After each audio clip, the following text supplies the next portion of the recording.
Hello everyone, Namaste and welcome to the Best Preparation, a big platform for learning English language.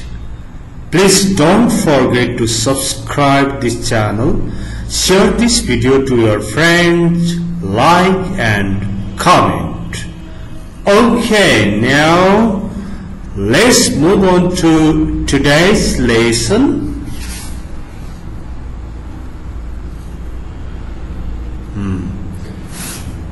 मैले यस लेसनमा विशेष गरी हाम्रो दैनिक जीवनमा धेरै प्रयोग भइरहने सेन्टेन्सहरू लिएर आएको छु, किनकि हामीले कति कुराहरू त स्योर भएर बोल्दैनौं नि। खै आउलान तानी भन्छन्, आउँछन् त होला नि, अब के थाहा र भन्छन्। देला नि त उसले, गर भन न, 2-4 दिनलाई सापटी देला नि भन्छौं। दिन्छ भन्न पनि सक्दैनौं, दिँदैन भन्न पनि सक्दैनौं। देला नि त। त्यस्तो बेलामा यहाँ दुईटा स्ट्रक्चरको बारेमा आज छलफल हुँदैछ र यी स्ट्रक्चर्सहरू चाहिँ तपाईले धेरै मानिसहरूले प्रयोग गरिरहेको सुन्नुहुन्छ। हेर्नु है, यो शब्द छ प्रोबब्ली। प्रोबब्ली भनेको, प्रोबब्ली भन्ने शब्दले नै के गर्छ? मेबी जस्तो काम गर्छ। प्रोबब्ली भन्ने शब्द एउटा पोसिबिलिटी, सम्भावनाको कुरा गर्छ, प्रोबब्ली। अनि यसमा सब्जेक्ट पछाडि प्रोबब्ली लाउने अनि आउट लाउने, भर्बको पहिलो फर्म लगाइदिने। यसो गर्यो भने नआउला, नभन्ला, नदेला, नचोर्ला, यस्तो कुरा। खै त्यसलाई छोडियो, अब नचोर्ला त अनि अर्कालाई अफिस छोड्नु भएछ, अर्कालाई घर छोड्नु भएछ, खै अब नचोर्ला नि त, त्यत्रो जिम्मा दिएपछि भन्छन्।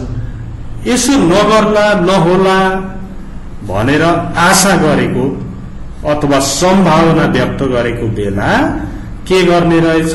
सब्जेक्ट पछि प्रोबब्ली लगाउने, आउट लगाइदिने, भगवान लगाइदिने। ओके, यहाँ हेर्नु है।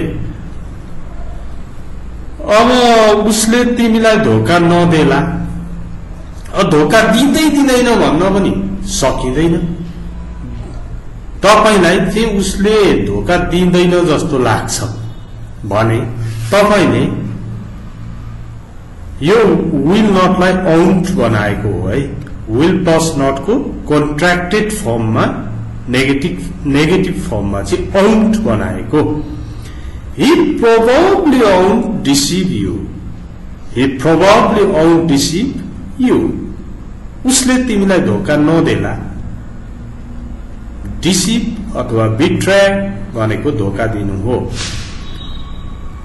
He probably won't deceive you.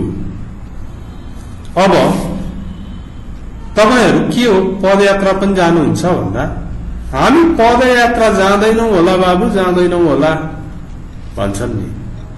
We probably won't go trekking. We probably won't go trekking. जाँदैनौं होला। फेरि पछि जानु भयो भने जानु भएछ त भन्दा जाँदैनौं होला भन्या थियो, गइयो नि। अरु पनि धेरै रहेछन् जाने, अनि जान मन लाग्यो भन्न पनि पाइयो क्या। We probably won't go trekking. हामी पदयात्रा जाँदैनौं होला भनेपछि त्यो ग्रुपले तपाईलाई फेरि सोधि पनि रहँदैन, जाँदैनौं होला भन्थ्यो, खै जाँदैनन् होला भन्छ क्या। We probably won't go trekking. हामी पदयात्रा जाँदैनौं होला। अब यहाँ हेर्नुहोस् है, फेरि खै यसो हुन्छ होला भन्ने पनि अभ्यास गर्नु छ।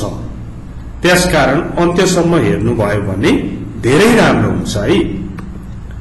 यहाँ हेर्नुहोस् त, म उनीसँग जाँदिन होला। जान्छु जस्तो छैन। I probably won't go with her. I probably won't go with her. म उनीसँग जादिन होला, जान्न होला। उसले मलाई मन पराउँदैन होला, त्यस्तो लागेछ क्या तपाईलाई? मन पराउँदैन होला। He probably won't like me. He probably won't like me. अथवा उसले तिमीलाई मन पराउँदैन होला भन्दा यहाँनिर यु बनाउने मात्रै त हो नि, होइन त? He probably won't like you.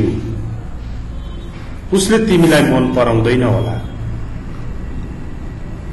मलाई मन पराउँदैन होला भन्दा मी भयो। अब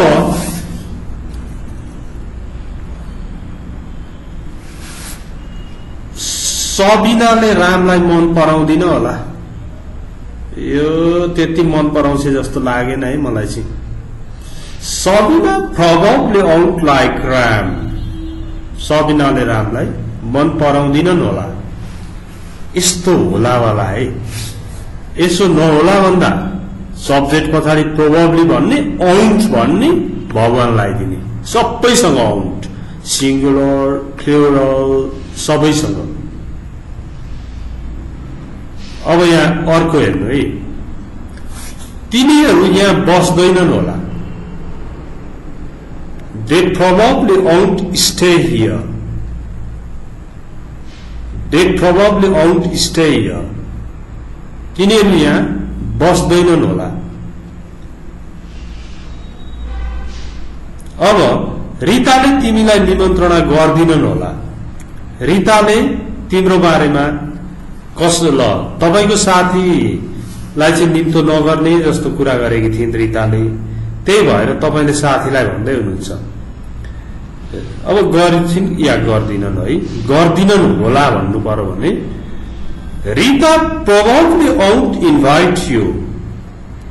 Rita probably won't invite you. रिताले तिमीलाई निमन्त्रणा गर्दिनन् होला, सायद गर्दिनन् होला, यस्तो खालको सायदवाला जोड्नु भयो भने पनि हुन्छ यसमा। अब यो प्रोबब्ली won't प्लस V1 वाला यति तीनवटा हो है। अब तपाईले कम्तीमा पनि तीनवटा बनाउनुहोस्।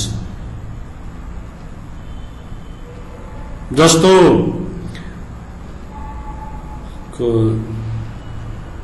स्कुल खुल्दैनन् होला, अब यो साल स्कुल खुल्दैनन् होला, के खुल्लान् र भन्नु पर्यो भने नि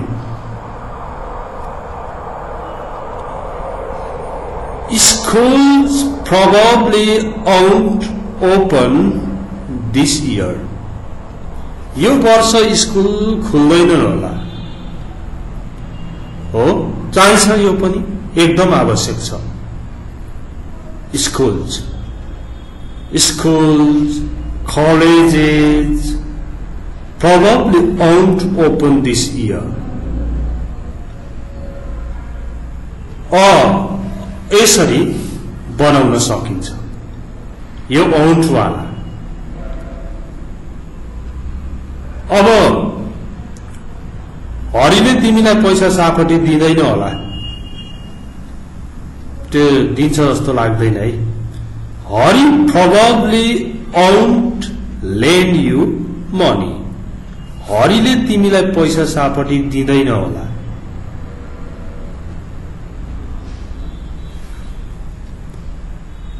हामी यो फ्ल्याटमा बस्दैनौं होला, धेरै बस्दैनौं होला, के दुःख गरिरहन् र भन्छन् नि।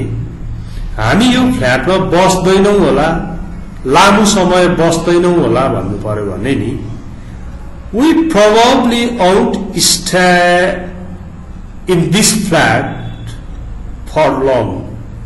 लामो बस्दैनौं होला।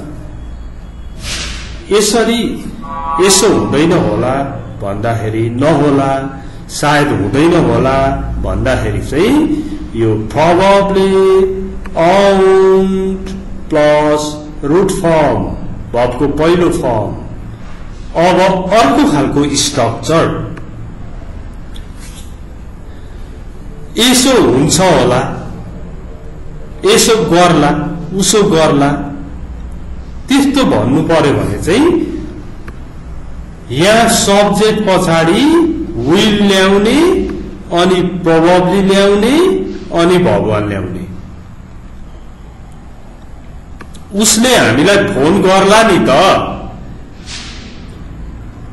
he'll probably call us, he'll probably call us, उसले हामीलाई फोन गर्ला।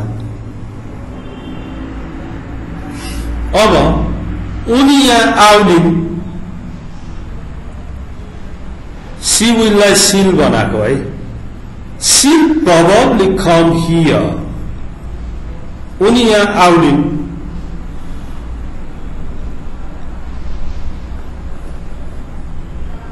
अब त्यसपछि तिमी हामीसँग जान्छौ होला, म स्योर चाहिँ छैन, तिमीलाई पनि लानु पर्ला नि भन्दाखेरि नि you will भनेको you will probably go with us, सायद तिमी हामीसँग जान्छौ होला है। You will probably go with us. Okay? अथवा is Ram free tomorrow? भोलि राम फ्री छ भन्दाखेरि not sure, स्योर छैन भन्नुभयो तपाईले। Why? किन भन्दा खै ऊ हामीसँग जान्छ होला सायद। He will probably go with us. ऊ हामीसँग जान्छ होला भन्नु पर्यो भने he'll probably go with us। यो चाहिँ सेन्टेन्स बनाउनको लागि मैले यहाँनेर धेरै टाइम दिइरहेको छु है। अब तपाईले यसो होला भन्ने सेन्टेन्स दुईवटा, यसो नहोला भन्ने सेन्टेन्स दुईवटा गरेर चारवटा सेन्टेन्सहरू बनाएर कमेन्ट बक्समा लेख्नु पर्यो। It's your homework, okay? And please don't forget to share this video to your friends. If you are new, please subscribe this channel and see more than 900 videos. Okay, thanks for watching this video. See you tomorrow.